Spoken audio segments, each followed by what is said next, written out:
We are back. Today on the podcast, Ed's getting triggered on video games.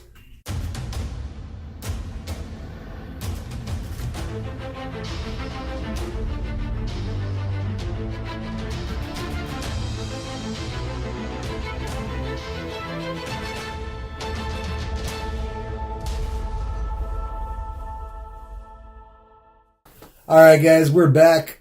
As always, I am Bill Jones, head instructor of Top Level Martial Arts in beautiful downtown Cuyahoga Falls.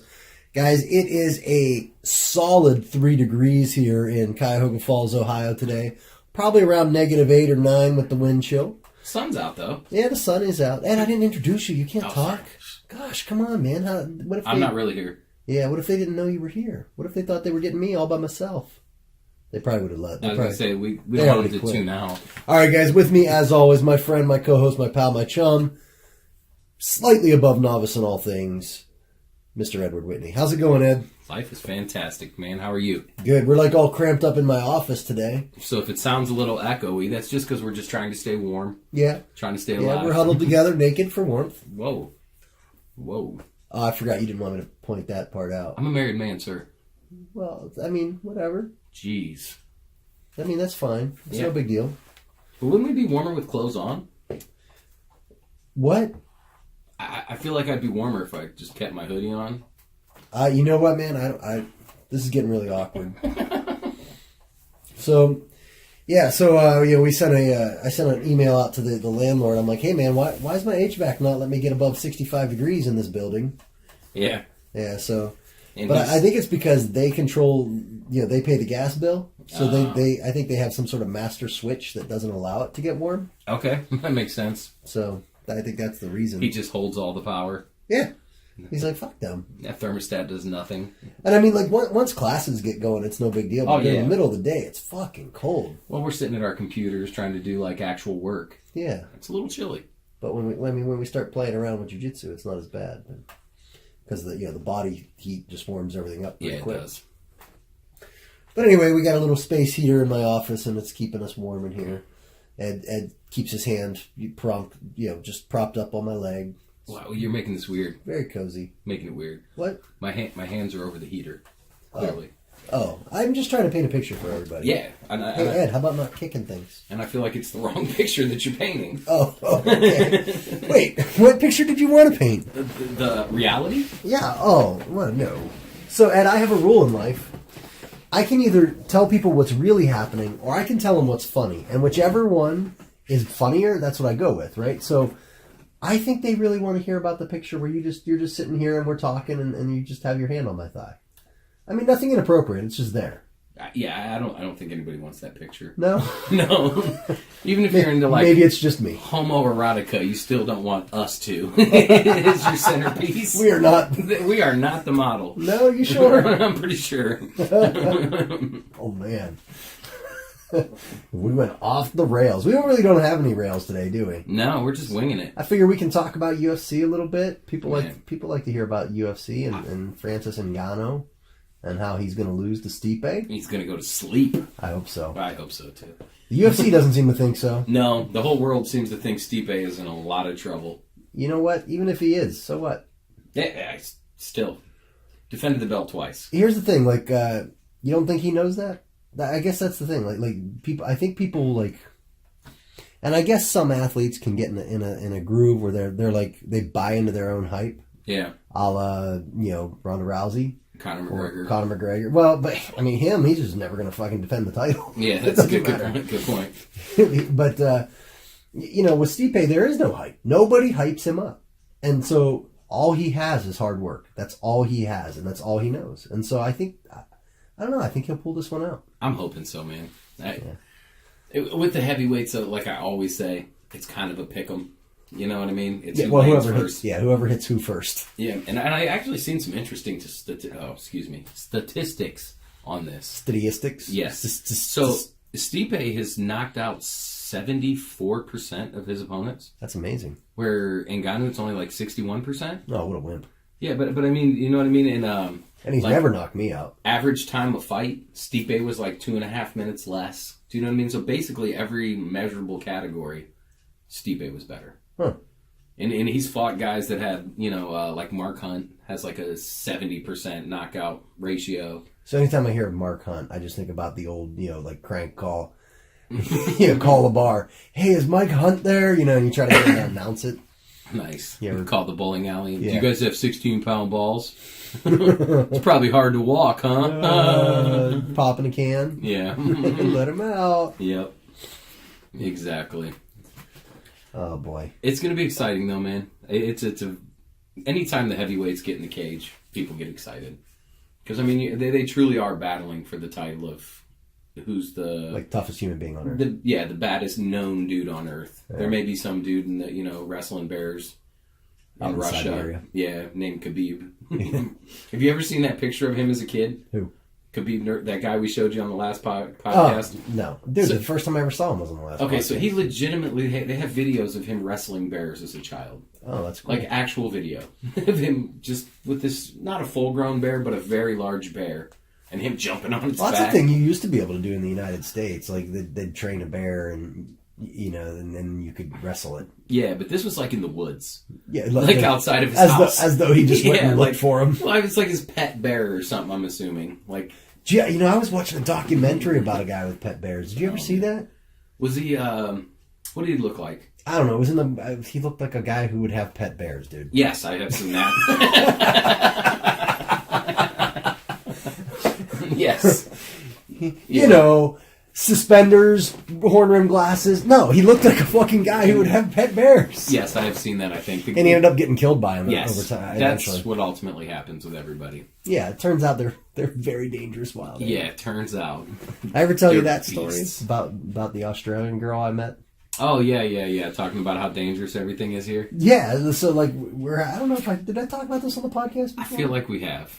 If anyway, not, rehash she was it. this hot little blonde number, and whatever. I'm sorry if that sounds sexist. She was extremely attractive. She's a lovely lady. I mean, she was a sales rep for a Fortune 500 company. It's Yes. Who do you think they hire? Yep. So anyway, so we're just chit chatting, and she was from Australia, so she had this adorable accent, and I just like to hear her talk. So I start talking to her about Australia and like how dangerous our perspective of it is. Like they've got for anybody who doesn't know, Australia's got like the 10 deadliest creatures on the face of the earth. Yeah, I think 9 out of 10 of them. I think the better way to say it would be 10 most venomous / poisonous creatures on the face of the earth. Yeah, I think it's 9 out of 10. Yeah, it's ridiculous. And there's everything from like spiders to snakes to a great white shark, right? So some of the most dangerous creatures. And she I remember she was like, it's not that bad though. And I'm like, man, these things are crazy. Are you kidding me? So I send her a picture of an Australian saltwater crocodile. Oh gosh. Eating a shark. Yeah. It's got a shark in its mouth. Yeah, of course it does. And she's like, you guys have bears. She goes, have you ever seen a bear? And I go, yeah, I've seen a bear. She goes, they're bigger than people. She goes, we don't have one animal that's bigger than a person, let alone one that's like capable of eating a human being. Correct me if I'm wrong, but I do believe saltwater crocodiles get Well, up to I think 25 she's saying that just roam the wilderness. Oh, okay. You might if you're jogging through the backwoods of PA, it is quite likely you run into a brown bear. Yeah. You know what I mean? It's quite possible. It's very possible. I mean, even here in Ohio, it could happen. More of a black bear here, but anyway. Yeah. Do they have brown bears in Pennsylvania? I don't know if I think brown it's just or black. It might be point is, it's it's a 400-pound creature that Yeah. can run 30 miles an hour. That's insane. Yeah, and she's like, you have those, you have mountain lions, and I'm like, and she goes, and you have rattlesnakes and stuff. I go, please, our rattlesnakes don't count. Yeah, rattlesnakes. You've got a black mamba. I know multiple people who have been bit by rattlesnakes and they're fine. Yeah. They don't even have a scar. Yeah. Yeah, because you grew up in Nevada. So grow up is a strong word, but you were I born there. Spent my early life there, 5 years or so. But I mean, that's kind of the area that they Yeah. are. They're not near us. Yeah. We've got maybe copperheads, and that's about it. Yeah, amazingly, I've Hurts a little bit mostly more. Ohio, man. Yeah. Yeah.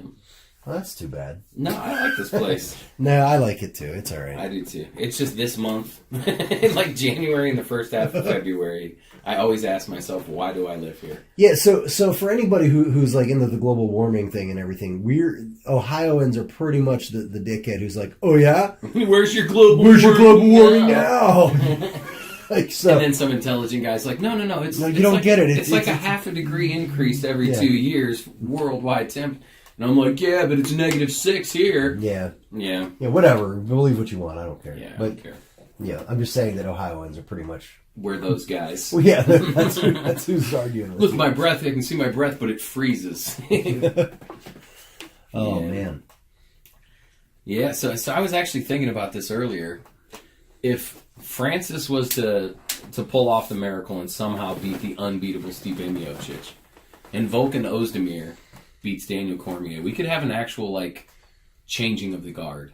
Do you know what I mean? Like, Cormier and Stipe have been on the top of the division for a long time. Oh. You know? And we're talking light heavyweight and heavyweight. I don't know that that's ever happened before, where we had a new light heavyweight and heavyweight champion. That's interesting. I think in most people's opinion, they're pretty much widely considered the baddest men on the planet, whoever the two champs are in those divisions. That's crazy. Yeah. That's pretty neat. It's going to be exciting. My neck needs a crack, Ed. Yeah, well, don't do it on the podcast. I wish it would crack. Yeah. Make things a lot easier. So we may have we may have some sweet video coming to upload to Black Belt Tips here soon. Right? Oh yeah, it's in the works. Is it? I've been recording gameplay footage. So we're gonna get to see footage of Ed just schooling bitches all over UFC. So the problem I find though is that I know I'm recording it. Yeah. So I find myself trying to show off. So I've gotten more knockouts than I ever have before. Really? Do you know what I mean? Because normally I'm just like kind of having fun. I don't care what it looks like, you know. But now that I know people are going to be watching, now I find myself like chasing knockouts. Do you have bloopers too? Do you have any fails? We need some good fails too. Like we got to have like a highlight reel. I'll be honest with you, I haven't lost since I started recording it. That's so funny. So I mean, so without giving too much away, well, maybe we'll give a little sneak peek, just because it's just coming from you. We're not hearing it live yet. Yeah. But like how triggered are people getting on this thing? Not too bad yet. No, I've been searching, and like I said, I think part of it is because I'm not doing my normal jiu-jitsu. Just you've got frustrating. to. I'm trying. I want to see you just. So we need to have like because like knockouts or whatever, but there needs to be a highlight reel. Like we need to be able to break this thing down so that it's like so that it's like here's his knockouts and then like here's his butt scoots and then we need to be able to have like a video that's like here's the most triggered man on the planet. Yeah. Okay. I'm trying. And I think what you should do is try to make the match last like 20 minutes. I have like butt scoot toward him and like take him down and then like get back up and run away. So what I've been doing is I'll knock them out and then they'll hit the ground. Yeah. And then I'll just get on knee on belly and just stay there until they wake up and get back up. That's and funny. then continue the match. So that the ref doesn't stop Yes. it. So I won't hit them once they're on the ground. I'll just kind of lord over them with the knee on belly. And Now why do you have to go knee on belly? Why can't you just let him get up? You can. I just like knee on belly in real life. And So I say, yeah, I mean, do your knockouts. That's fine, but definitely get people triggered about. I'm trying. Well, I'm just trying to get them triggered. Period. So now, for anybody who listens to this, what's your handle? Like, or like if they run into you online, they'll know it's you. It's a tap like TAP space tap space LOL. So tap LOL. Yes. Okay. Yes. So that's funny. So if you end up if you're playing UFC 2 and it's tap and you tap come across LOL, tap LOL, you're probably gonna tap. Your shit's about to be It's online. gonna be a bad time. Yeah, it's unless I run into that farting kick. That guy. The what? This guy's name's Farting Kick. Is he good? He fucking owns me, you know. Yeah. I just don't play as much as I used to. Styles make matchups. Like he has far more losses than me, but he owns me. Like now, whatever. what's he do to beat you?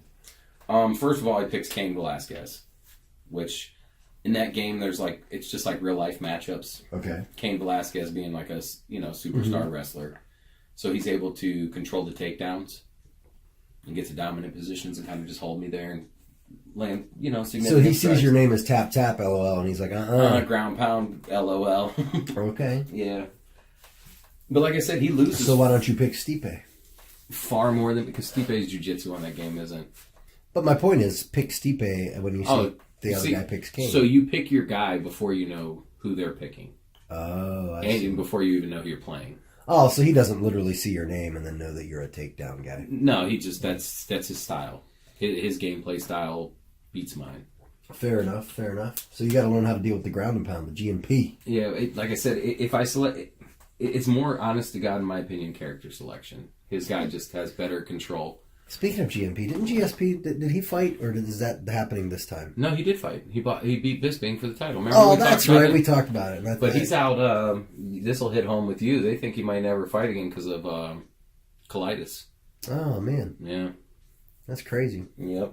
I guess he's going to have surgery to get a certain portion of his colon removed and everything. Yeah, it can be nasty, man. Yeah. Going to create a little J pouch in him. Yep. J pouch from the Jugenum. Little J pouch. Yeah, that's what it's called. You I think know. I'm making that up? No, I actually I'm making shit up. I've actually heard that term before. So we've probably seen the last of GSP, but that's too bad, man. But I mean, what a way to cap off a career. Yeah, come back and win the title in the weight division above you. He went up a weight class too to take that belt. That's pretty good. Are you going to be watching the fight Saturday? I don't know. Something about the heavyweights, though, man. It gets people out of the house. The thing with me is that it's just on so damn late. Yeah, I'm kind of a night owl, man. You know that. I mean, if I was over in Nevada, maybe I would, because I'd only be up till like midnight. That was cool. I'm not gonna lie. That was fantastic when we were out there. Because I think the fights came on at 8:00. Yeah, 7:00 or 8:00. Excuse me. You all right? You gonna die on us here? Well, you know, I'm old now, man. Yeah, I hear it's your birthday. It is my birthday, and I'm officially an old man. Guys, hashtag happy birthday, Ed, on Twitter. Right. Send him some birthday thing. What you do is you go find a picture of Ed, and then you Photoshop something. Photoshop it as a birthday present. So, if you're listening to this, Photoshop pictures of Ed as a birthday present, and just post them anywhere you can. The barrage. And it should say hashtag blackbelttips, hashtag happy birthday, Ed. Yep. Or something like that. That's awesome. 38-year-old man. You're old, dude. I'm old as dirt. You're getting old. Yeah. So what's going on in the news over there? I seen you clicking away. In the news, nothing really. Yeah. John Donner had a he did a podcast interview with Joe Rogan. You listened to the whole thing, right? I did, man. It was pretty good. Yeah. He said some things that kind of stuck with me. Yeah, like what? Like, why do we ignore half of the body? Hmm. Like, why do we pass over this entire half of the body to go attack the other half of the body? And I was like, oh. How so? With the leg locks. Oh, see, I guess I look at that. We don't. So yeah. Like, I mean, I do. If I'm realistic with myself, I do. I push them down, step over them, get to a dominant position. It's. Yeah, so I mean, but I don't think that's the same. I mean, you got to remember, like, there's some basic leg locks in our basic curriculum. Oh yeah. So there's knee bars and straight ankles and. I think a lot of that comes from. And for anybody who doesn't know what we're talking about, like, you can lock out arms and you can lock out knees and you can lock out ankles. You can get people to tap from any of those things, but typically in jiu-jitsu, especially sport jiu-jitsu, you tend to see. People working more towards chokes and arm bars than, say, like a knee bar or a foot lock. No, the opposite of that. In sport jiu-jitsu, you see more leg locks. Is that what you meant to say? They're completely illegal in most sport jiu-jitsu, dude. Really? Yeah, unless it's a no-gi event, it's completely illegal. Oh, yeah, that's the only place I ever see them is in no-gi tournaments. Yeah, but my point is that but you got to remember, no-gi, despite you watching it a lot, is definitely a much smaller tournament circuit. Yeah, for sure. Like, there's no world championship. Well, there might just recently become. Other than maybe Abu Dhabi. Frankly, the Eddie Bravo Invitational is probably the biggest no-gi tournament. So, which respective to like the prestigious. IBJJF Worlds is where they get extremely thousands. small. Yeah. So yeah. So in most sport jiu-jitsu, it's not even legal to attack most leg locks. I see what you're saying. And the reason for that, people ask what the reason is, and the reason, in my opinion, is 100% about just not getting people hurt. And it's not uncommon that, and for me, any time that I got submitted in a tournament, I was injured from it. So let me just point, and that's local tournaments. Yeah. And it's not like I didn't tap or I tapped late. It's just at the speed at which things move. When someone puts on an arm lock, they put it on. Yeah. And you tap, and you don't get it broken, but you definitely get it. You get that pop. Yeah, it hurts for a week or two after. For a couple weeks. Well, I mean, I've never been popped, but really? They definitely start overextending it very quickly. Yeah. The issue is they do that to your elbow, and it's like, yeah, it's a little sore, and you kind of stretch it out a little bit every day, and maybe it doesn't go all the way straight for a couple weeks, right. You know what I mean? Yeah. But like after like 6 weeks, it'll go straight again and all that kind of stuff. And that's not such a big deal. But imagine that's your leg now. It's supposed to support your entire body weight. You can't straighten out your leg. You can't walk right. You know, and you need to go to work, right? And most people need to walk around at work and that kind of thing. So, you know,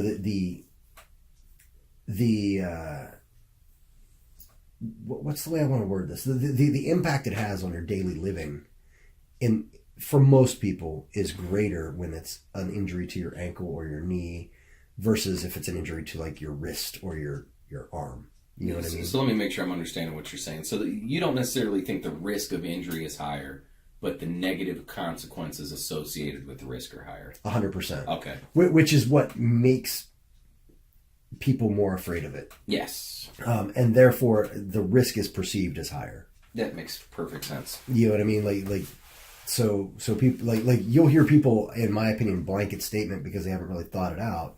They'll say, you know, leg locks are more dangerous, and I don't think that's necessarily true.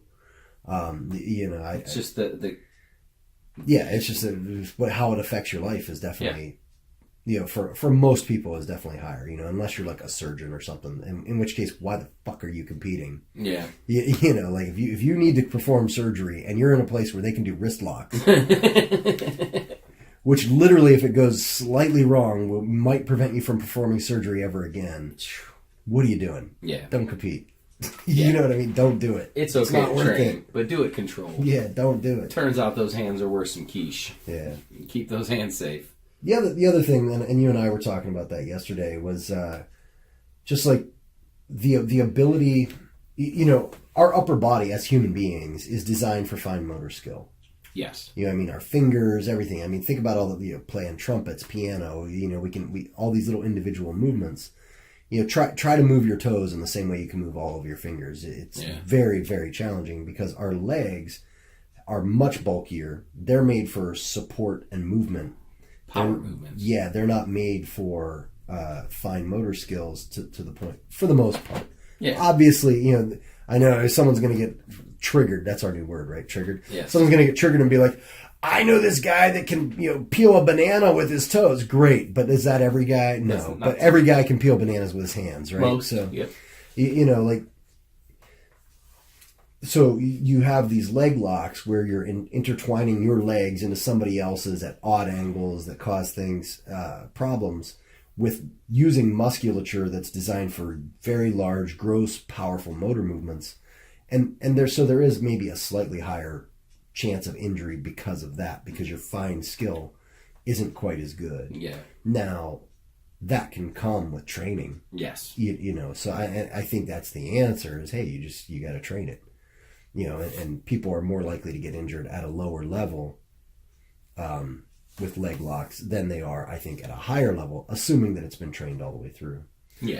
But anyway, so that's why they're mostly illegal. That's why they skip over them. That, and then the point system is designed for fighting. You know, like if you look, and we've talked about this before, I think, the points are given based on the dominance of the position in a fight. He actually talked about that in the podcast, talking about like that's why Mountain is worth 4 points. Okay. Yeah. So I mean, it was actually a really insightful, open-minded conversation. Yeah. Which are the ones I enjoy.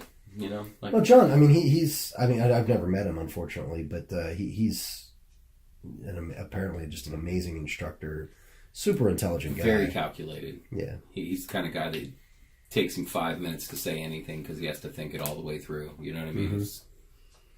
Yeah, that's really cool, and he's very well liked in the community, so that's a good thing. He's written several books too. If you look at a lot of the books that have been written, he's co-authored them. Yeah. You know, so he's been around for a long time. I didn't realize this, but he's a Henzo guy. Yeah. I had no idea. Yeah. I had no idea that Death Squad was under Henzo. Mm-hmm. Oh, you didn't know that? No idea. Oh, yeah. No idea. Yeah, he actually, there's a book called Jiu-Jitsu Theory and Technique, and it's Royler Gracie, Renzo Gracie, and John Danaher. And that's actually the first Brazilian Jiu-Jitsu book I ever bought. Wow. Which I bought when I had not even started Brazilian Jiu-Jitsu yet. Wow. I bought it to learn a few submissions and things, and that you could add. some of it I didn't even understand what I was looking at. Yeah. I was just like, what? Why would you do? What is that? You know what I mean? Like I had no clue what I was looking at. I thought it was trash, kind of, but I bought it for some of the submissions just to get ideas on submissions. But yeah, I mean, solid purchase. yeah, it's a good book. You bought the right book, apparently. Yeah. It's old though, but I mean that's back. Some of those guys. Like this is a funny thing. Brazilian Jiu-Jitsu, in my opinion, tends to do things just at a higher level all around. Yeah. Like if you go pick up books on Brazilian Jiu-Jitsu, and then look for books on karate or taekwondo, you're going to be looking at like old, grainy, black and white pictures in karate books, taekwondo books, all this stuff, versus if you get one for Brazilian Jiu-Jitsu, high quality, high gloss, every page. And like if you go like buy an Eddie Bravo book, it's color coded and says, if you're in this position, go to color red or whatever, and you go to the red, and here's all the options from that position. Like it gives you just an entire map of how to do things, and from start to finish since they've entered the United States, BJJ really kind of is delivered. Yeah, they've been very intelligent about things in a lot of ways. So what else is going on, man? Oh yeah, Saturday we as we talked about was the UFC. We got Chael Sonnen fighting Rampage Jackson at the same time on Bellator, so you're going to be able to get your flip back and forth going on if you buy both. Well, Bellator's free, I believe. Oh, is it? I don't know. I'm pretty sure it's on. Tells you how much I watch it, right? Yeah. Or any of those things. I don't pay attention. See, that's the other thing that I always point out when people give Bellator a hard time. They've only had 1 or 2 pay-per-views, so you know what I mean. You can pretty much watch them for free. Mm-hmm. And it's a solid promotion. I don't think they get their just due. I really don't. They put on good fights, well produced. The problem I see is, I mean, like right now, all their fighters are old guys. I mean, or guys who were so steroided up they couldn't stay in the UFC. And I think that if they want to be a good competitive, and it depends what they want. Maybe they don't even want that. Maybe they like what they are. I don't know. I'm not running Bellator. I don't know what they want. Yeah, it turns out if they want to truly compete with the UFC, I feel like they've got to have the same rules. They've got to have young talent. They've actually in the last few years done a pretty good job of that, developing their own talent. How do they pay? Do they pay well? They pay far better from what I hear. That's good. Yeah, I hear it's a much higher paying. No, that's good to hear. Yeah. That's my concern always with these fighters is, they go in there, they don't make jack shit, man. Unless you're winning. Unless you're like the champ. But say you're fighting on the main card Saturday, yeah, and you're not in the Stipe fight or the Cormier fight, you're probably making, if you win, $30,000 or $40,000. Yeah. That's absurd. Yeah, and like you say that, and it sounds like a lot of money. Worth of money. Yeah, but like that's probably the only fight they're having. Of their life, too. You know what I mean? Like that's something people I don't. And that's if they win. Yes. That's if the ticket prices are good. That's it. Yeah, that's how you get half of that if you lose. Yeah. UFC's weird like that. You get we'll say 15 to show and 15 to win. Yeah, that's and it sounds like a lot, especially if the fight goes quick. It's a lot. Like if you're gonna lose, get submitted. Yeah. Because just throw an arm out. Just tap, and then hopefully you get another fight. because you're only going to get half anyway, and if you get knocked out, you're definitely out for 90 days or something like that. You get submitted, you can come back the next week if they have a need. And I think sometimes people don't take it into perspective that these people have been working on this moment their entire life, basically. Yeah. And their earning potential is 5 years at the most. So whatever they're going to make for this lifelong endeavor is going to be made in that 5-year period. Yeah.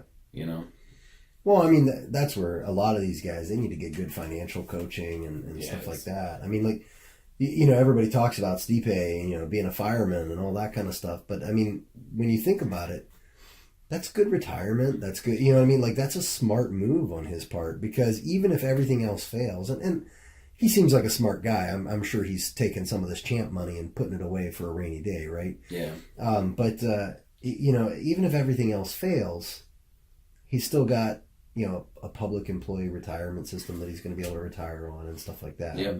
And that's a very, that's I don't want to say very but it is a fatalistic view of things. Feeling that you need this, in case things fail. But or it's a realistic view, because let's face it, out of all the people in it's the not what UFC, successful people do that. They don't think that way, Yeah, but I would argue that there's many, many, many people who fell flat on their face that thought the exact same way as the successful people, and it just didn't work out for them. The other 99%. Do you know what I mean? So that 1%, they think this way, and they were successful, but everybody else thought that exact same way, and now they don't have shit. That's interesting. Do you know what I mean? Yeah. So I don't know. It's easy to get caught up in that succeed or nothing mindset, but most people end up with nothing that have that mindset. Yeah. No, but okay. But I don't agree. But you that's don't? fine. No. I think most people don't have that mindset. I've met people with that mindset, and it's very impressive. Like it's very impressive. When you meet people who have that mindset, it's really impressive. But you don't think that there's been... I don't think 99% of them fail, is what I'm saying. Really? I think people with that mindset succeed, period. I wish it was that way. Yeah. Maybe that's why I just don't have that mindset. I'll say this. I've never met someone who has, quote, failed and had that mindset. I've never met them. No, I think the question would be, did they have that mindset before failure? Do you know what I mean? Did they lose that mindset because of failure? And to define failure, I'm talking about people who are in the twilight years of their life. Okay. Like, because right now, like you and me, we're in our late 30s. Yeah. We've got, even if we quote failed right now, we're not a failure for life. Like that's the thing. There's people who have given up, who had that mindset, failed, and then gave up. Okay. But that means they didn't have that mindset to begin with. That means they gave up. Okay. Does that make sense? It does. Whereas the people who I've met that are very successful and like they've failed plenty of times. They've tried. I mean, let's take, like him or hate him, Donald Trump. Okay. He has failed at more businesses than most people have ever tried. Oh yeah. And has made tons of money. Yeah. As far as money goes. Yeah. And that's not the only indicator of success. I wouldn't suggest that. But it is certainly an indicator. Yeah, for sure. So that's an example. And even like one of my personal mentors, Michael Perella. He there was a point when he was living on TV dinners, expired TV dinners out of and he's happy to tell this story. Yeah. Expired TV dinners because his martial arts schools failed and he couldn't pay his rent and him and his buddy were like living on nothing. And now the guy's got the number 5 fastest growing franchise in the world or in the United States, and it's valued at like $200 million or something. So he failed and then kept going.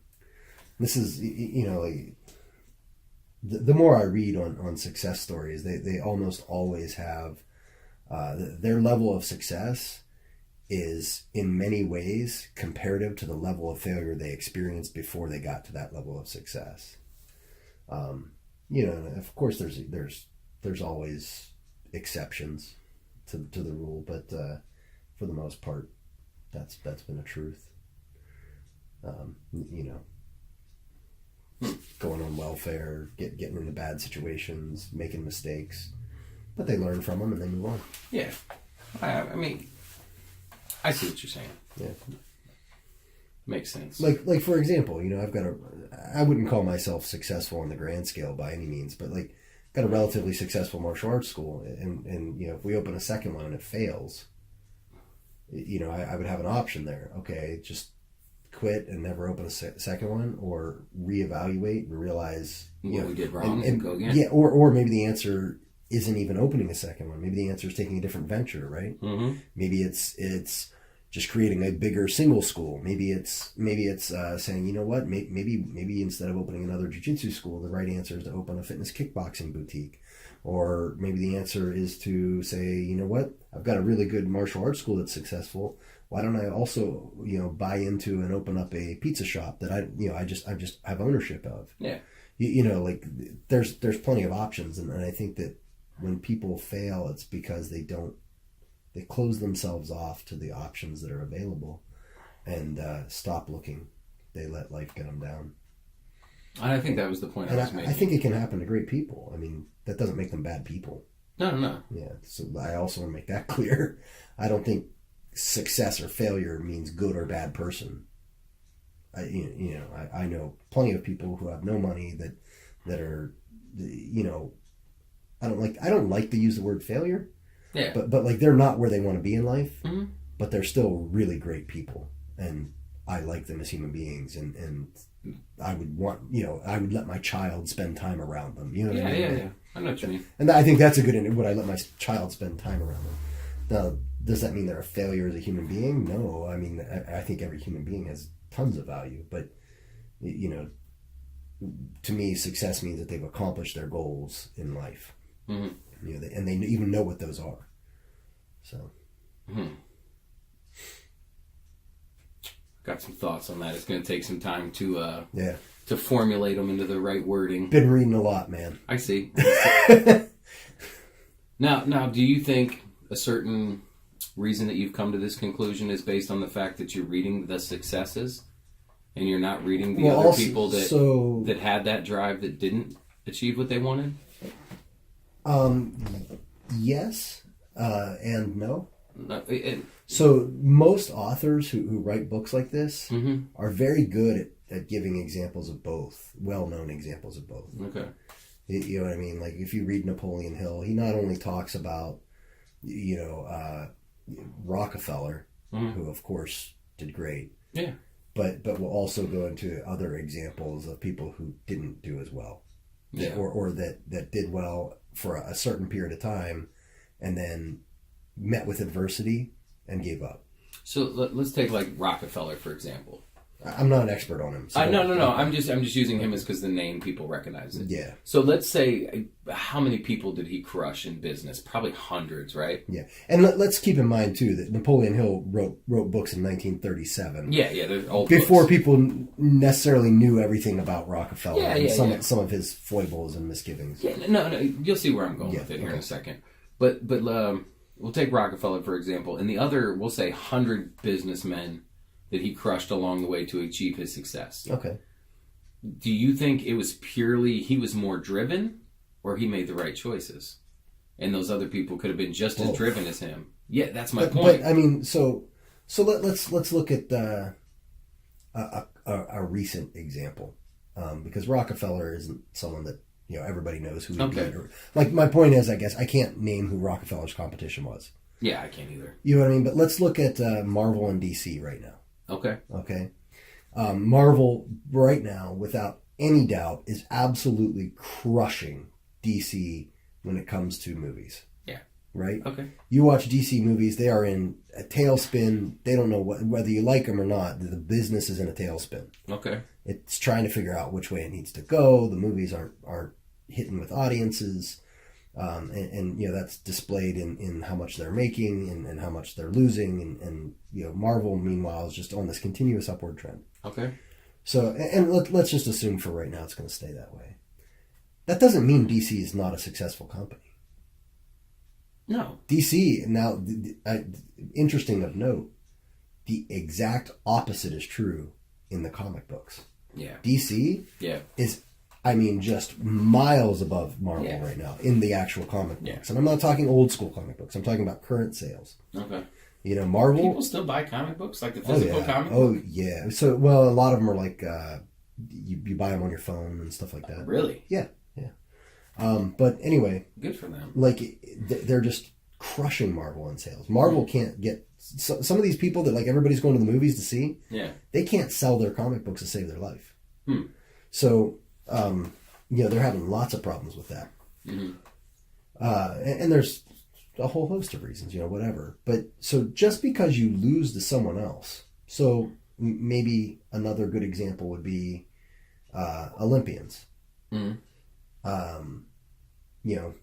Usain Bolt, well-known runner in the Olympics, right? Mm-hmm. Super highly successful person in his particular field. I couldn't tell you who he beat in the Olympics. I couldn't tell you. But that doesn't mean that the guy who took second to him and got the silver medal is a failure. But so using the idea that Rockefeller beat these other people, that doesn't make them failures either. That just means that he succeeded beyond what they were. And yes, that's a combination of right choices, right timing, A lot of things go into it. Yeah. But the mindset has to be there. If the mindset's not there, the rest won't matter. Okay, yeah, I agree with that 100%. Yeah, I guess the point I was trying to make from the beginning is that, yes, that is a critical factor, but it's definitely not the only factor. Yeah. You know what I mean? Luck, timing, being in the right Well, place. I don't believe in luck. No? No, not at all. You don't? It's where preparation meets opportunity. Now, if you have the preparation, the opportunity never comes up, doesn't happen. If the opportunity comes up but you weren't prepared, doesn't happen. But I don't believe luck is anything. I think that's where preparation meets opportunity. If you don't have both, it doesn't work out.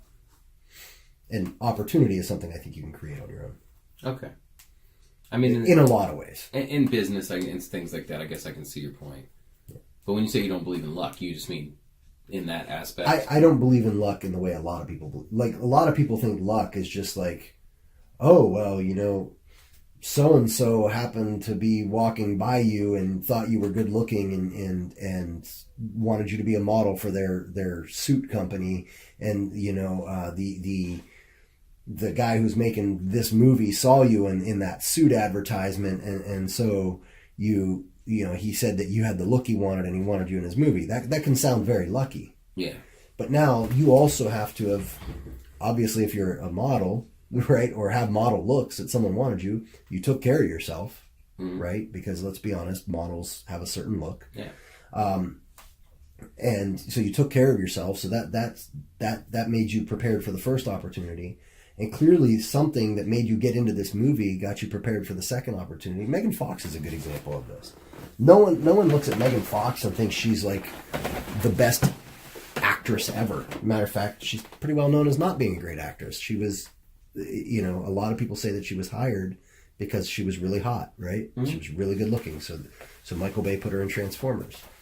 But she's managed to get into a lot of other movies, you know, and there's a lot of very good looking women out there that could do the same thing, right? Could get by just on look. So clearly she's doing something.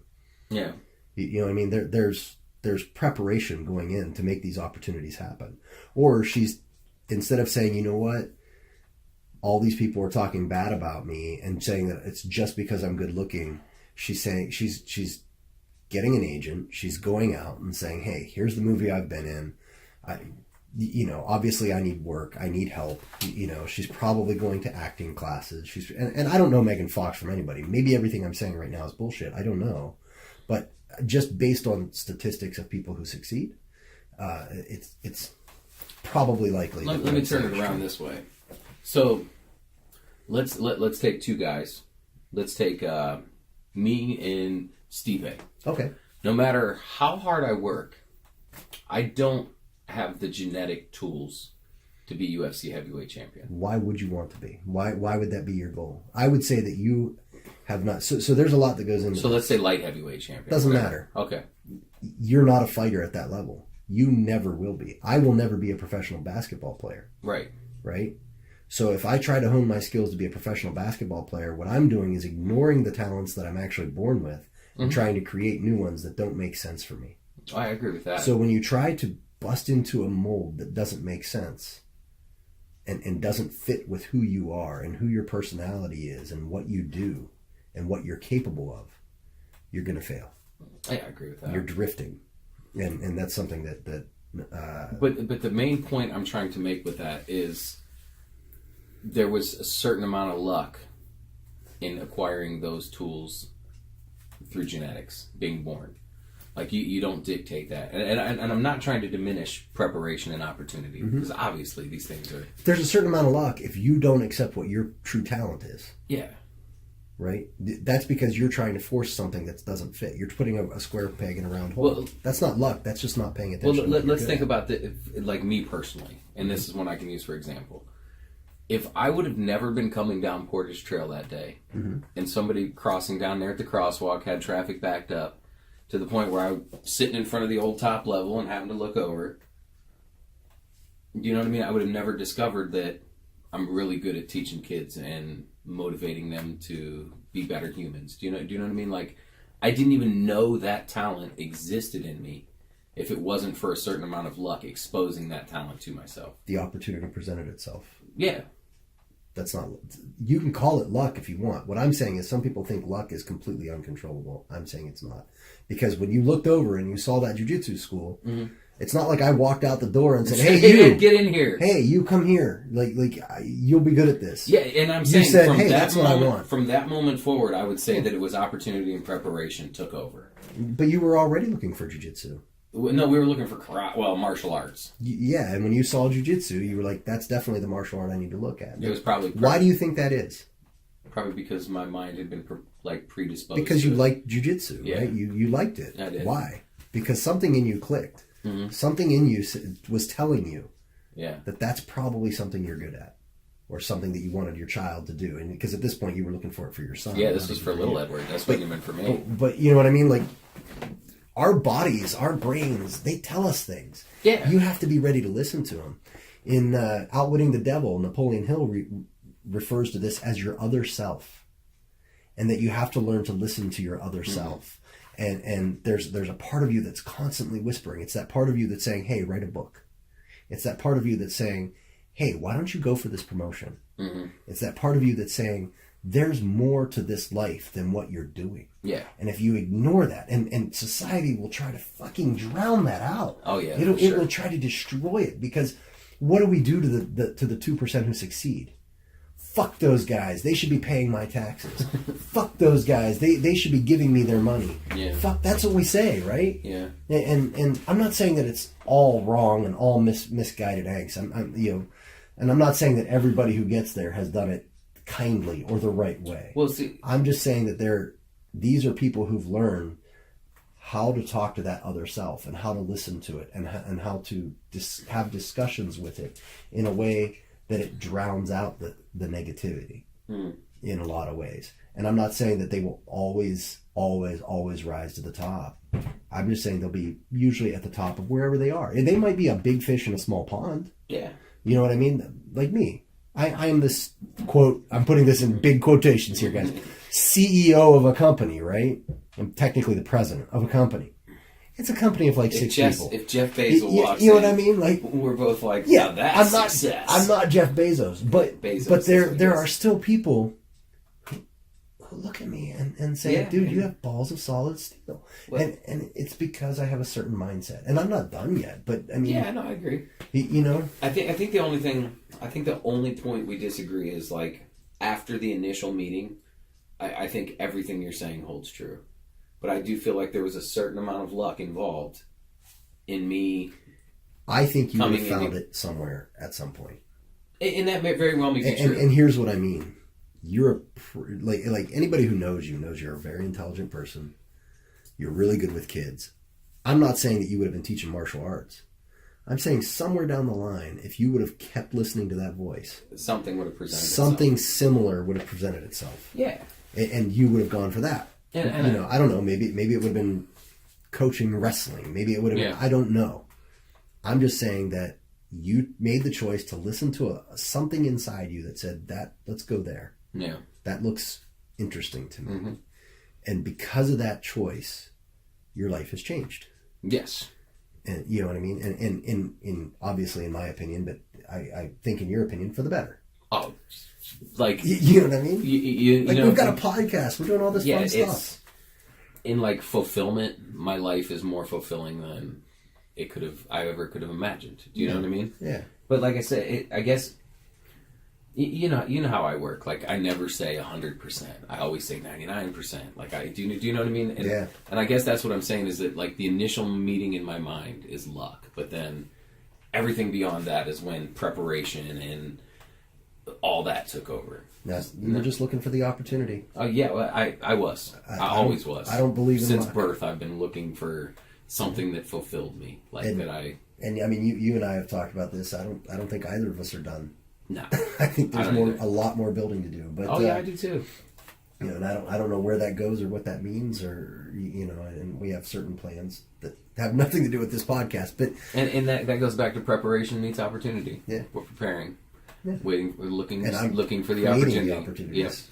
Yeah. You know what I mean? Like, you look at it as looking for the opportunity. I look at it as creating the opportunity.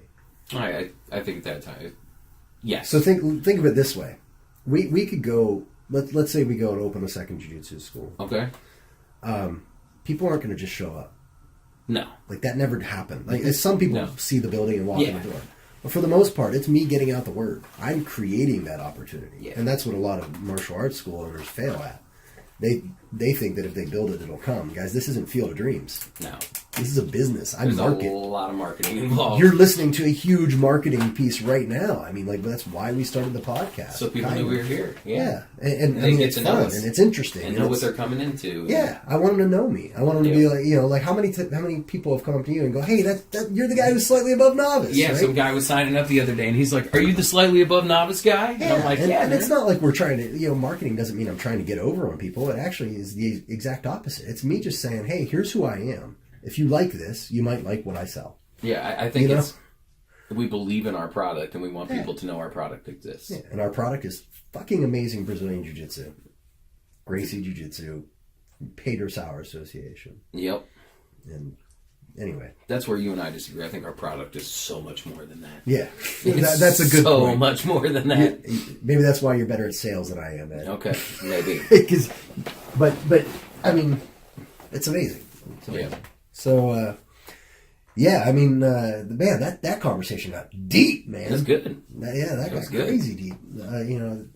But yeah, that maybe that gives you a little insight as to how my brain works. No, I've always known that about you. But you know what? I'm a little bit. I recognize these things in you early. Yeah, I'm a dreamer. A lot and I think this conversation actually highlights like some of my weaknesses. Like for instance, looking for the opportunity versus creating the opportunity. Do you know what I mean? Mm-hmm. I recognize that those are some of your strengths. Do you know what I mean?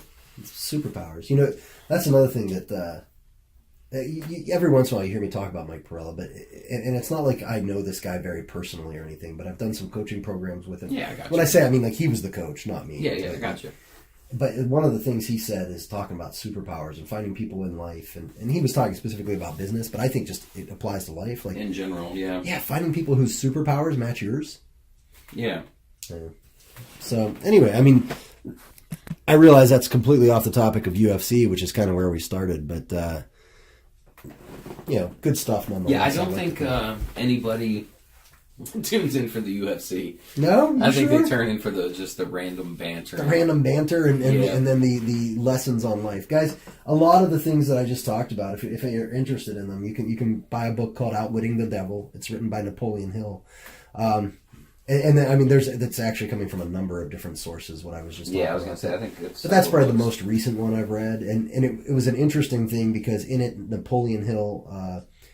And keep in mind, he wrote it in 1937. The book wasn't published till 2011. That's so insane to me. And he calls it in the book. Like I was talking to you about this yesterday, right? Like in the book, he's having this conversation with the devil. He Napoleon Hill being someone who is what's the best word I can use?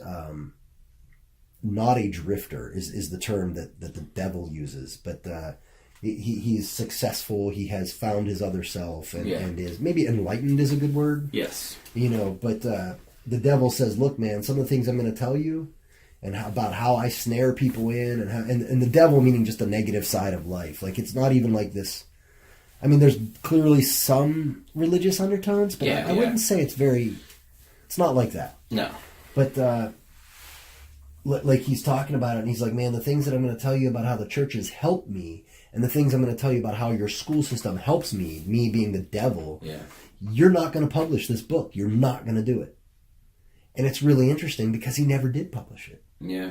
And, you have to sit there and think, was he actually afraid to publish this? Did he just think it wasn't his best work? Why didn't this get published in his lifetime? Did he really think he was talking to the devil? Yeah, I mean, and like the person who, and I apologize, I forget her name, but she does a lot of commentary with it, and because I always listen to my books on audio because I listen to them in the car. It's just when I have time.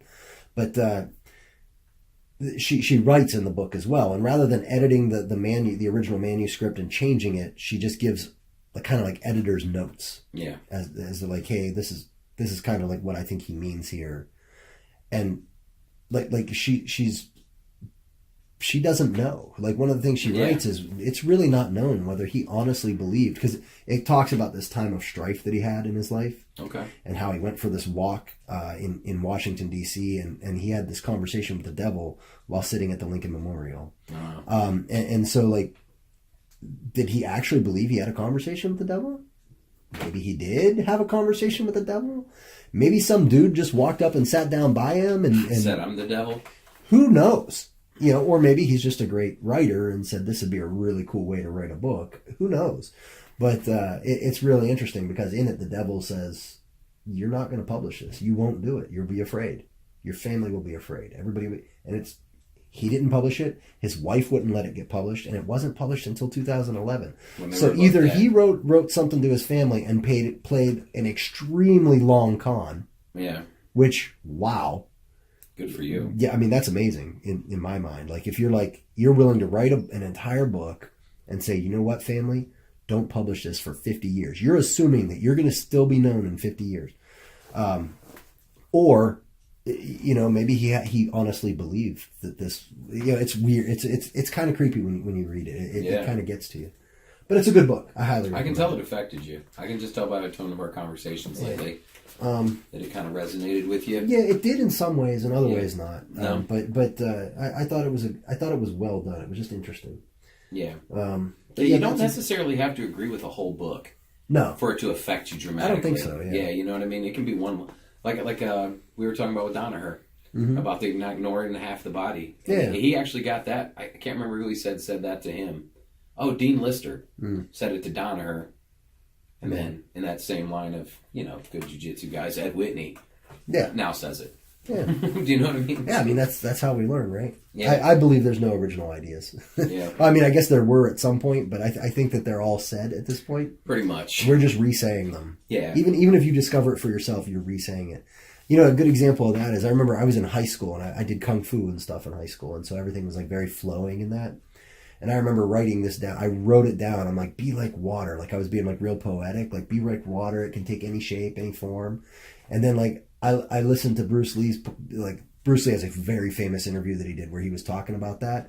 And it was like almost exactly what he said. And I remember crumpling up the paper and going, God damn it. Like, I thought I was being original. An example of that is I remember being a white belt and I thought I invented a choke. Yeah. And your answer was like, no, Ed, that's a triangle from the back. I thought I invented some new shit. Like, but for you invented it. I found it myself. Yeah. Do you know what I mean? Like, this is my move. But you're like, no, but other people have found it. Yeah, and I mean, I think that's awesome. When you self-discover something, even if somebody else discovered it first, like, who cares? Yeah. You did it. That should tell you you've got a good thought process going, right? But the way you're like, no, Ed, that's a triangle from the back, buddy. Yeah, I'm a jerk. No, you didn't do it like that. Oh, okay. It was just, but I mean, I felt like you might as well have been a jerk because I was crushed. But you know what I mean? But it's real life, man. You got to deal with it.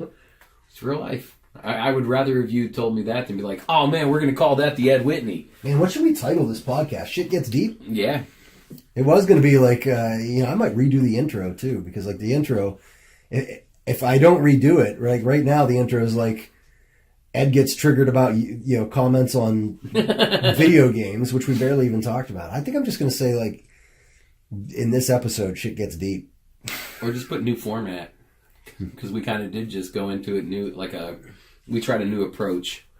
Yeah, well, that's more just because neither of us prepared. So for anybody who's listening to this, what we normally do is, like, we're like, okay, we always do the podcast on Wednesday around 1 o'clock, and like, usually we both have a couple ideas we want to talk about. And I think we both kind of realized, oh crap, it's Wednesday and it's like 1:15. Yeah. We haven't even started. And we were just like, well, let's just see where it goes. Yep. Because we're always sitting around going, oh, this would be great podcast material. Yeah. I don't know. Maybe one day we'll do that podcast we're always talking about. These are the kind of conversations we have. Yeah. And we have some at the other end of the spectrum too. Yeah, we have some definite, what I will term can only be dude conversations. Yes. Yeah. D-jokes. I'm not sure if those will ever get... Yeah, it's just a myriad of dick jokes and talking about beautiful women. Yes. But then we also have super deep conversations like this. All right, man. Well, it's been about an hour, so we should probably call it to an end. I mean, as much as I'd love to keep talking to people about philosophy. Guys, by the way, if you like that conversation... twice a week I do a mini cast on it's on YouTube if you ever want to listen to it. And maybe I probably should upload them so that people can listen to them as podcasts. They're only like 5 or 6 minutes long, but it's always stuff like that about like how the black belts in life that I've met, like the things they do. The one I did today was what was it talking about?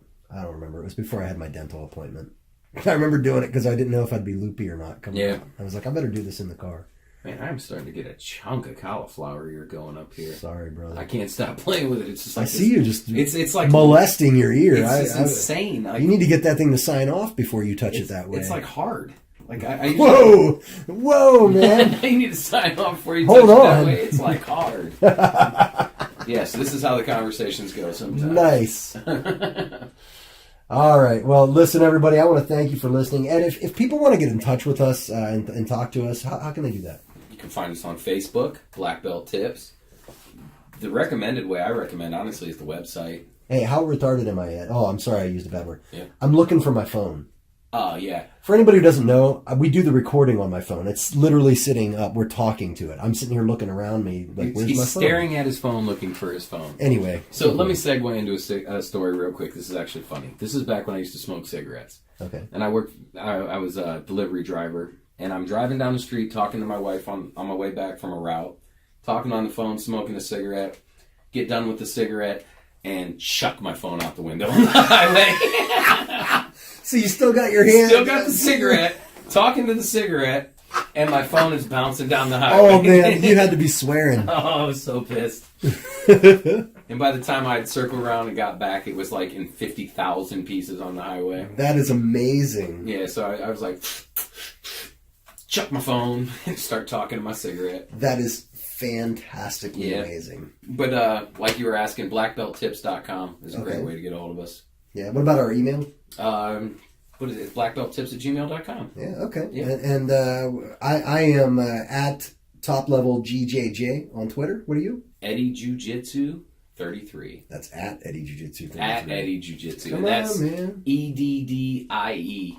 2 D's. Yes. Double D. E to the double D-I-E 33. I just can't stand them guys that go 1D with a Y. Yeah, that's weird. That's Edie. Yeah. In my opinion. That's an ice cream flavor. That's an ice cream brand. Man. Or a young lady. Okay. Or an old lady, I guess, could be Edie as well. Yeah, I guess her name doesn't change necessarily. Yeah. All right, guys. Well, listen, thanks for listening to the podcast. I am Bill Jones here with Ed Whitney. As always, guys, we are out. Thank you for listening.